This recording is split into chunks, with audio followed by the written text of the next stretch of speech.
My personal experience when it comes to mentoring, obviously I've had some people in my life, including my father, who have really had an impact on me, taken a personal interest in me. But for me, I learned a lot about mentoring down at Wildwood Hills Ranch. We got to be a part of the team that started the ranch for at-risk kids down there. And then in the wake of that, we had a young man move in with us, a young African-American boy who was 13, who is 18 now. And that's really provided some real interesting backdrop for me to understand mentoring in a little broader sense. This next weekend, we have another young man who is getting out of prison.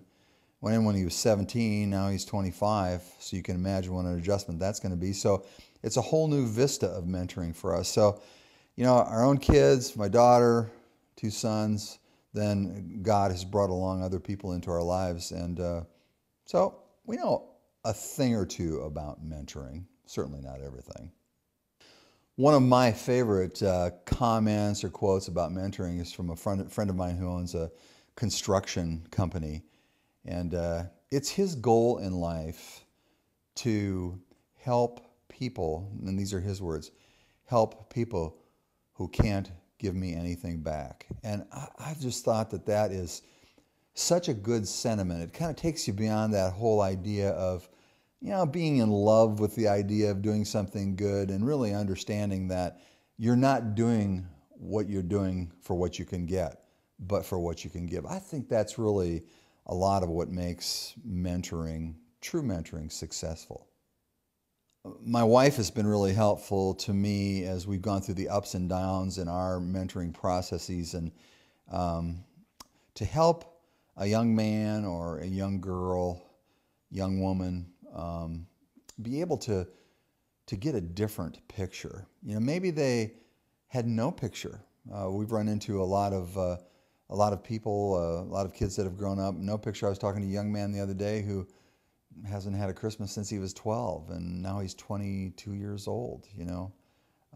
So Bernie reminds me all the time that if you have no picture, or if you have a limited picture, well, anything that you're given is going to be better than what you don't have. And that's been a real motivator to me as I've gone through the mentoring process, because there really are a lot of people out there who have not had some of the blessings and some of the advantages that I've gotten to experience in my life in the whole area of mentoring. When you think about the skills, I think it can be daunting to take on a mentoring opportunity, whether it's educational or just coming alongside somebody. I talked to a friend the other day who took a young man deer hunting, and the boy had never been hunting before, but he was willing to kind of jump in. And I think when I consider the things that I have to offer, they're really kind of simple. One of them is that I have life experiences, and a lot of times I can tell somebody what not to do every bit as much as I can indicate what to do. So that's a skill, I think, when you realize that you're just kind of wise because of your life experiences, not because you've done everything right. The other thing I think is important in mentoring is deep compassion. There's a part of us, I think, that is emotional, and that's good, but you know, I'm a guy, and I try to stay away from some of that kind of stuff, but there is a deep part of me that really does care, and mentoring is really driven by that, because like I was referring to a little bit earlier, you can be in love with the idea of being in love, but not necessarily be in love. And that's kind of how I feel about caring for another person or mentoring, that you really need to have that heart compassion. And maybe you've got that because you've seen somebody else be compassionate to you. Maybe it has something to do with your relationship with your Creator. However that comes to you, I think that's awfully helpful. Also, what I've observed, you know, obviously I'm not a young man, and I was busy building businesses and doing different things as far as raising our children, getting them through high school, weddings, college, all those different things.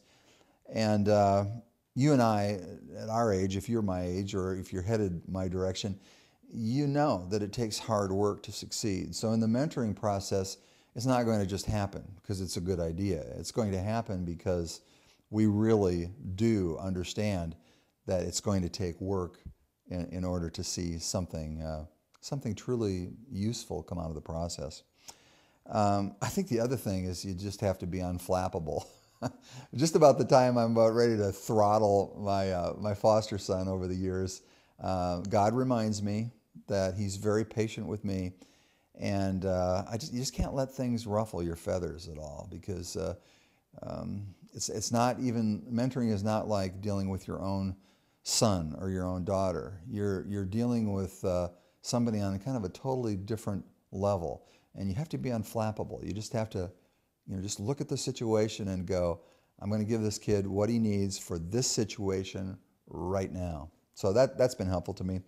And then the other thing that's been very motivating to me through the mentoring process, the few situations that I've been in, is I really feel like mentoring is reflective of God's work.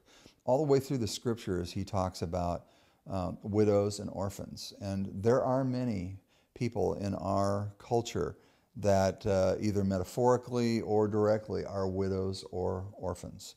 And I comfort myself in the mentoring process, reminding myself that I am doing God's work, and God is pleased with whatever I invest, even though most times I don't feel that what I have really is enough or good enough. I think Serve Our Youth and organizations like it are, they're kind of like the tip of the spear. They're the front end. They always have people in them like Shane. And when I think about just the different organizations, I think of people that have decided that they're going to step up. They're going to stand in the gap to be a mentor and to care for other people. And I think that helps a person like me because they know the ropes. First of all, they bring you into proximity, whether it's a refugee center or, an after-school program or a ranch or whatever kind of thing that you're talking about. Somebody's done the hard work of bringing that proximity together. And then they know the ropes, they know the basics, and I don't have to learn all that stuff. I can just come and plug in. That's the neat thing about mentoring. You don't have to start something from scratch.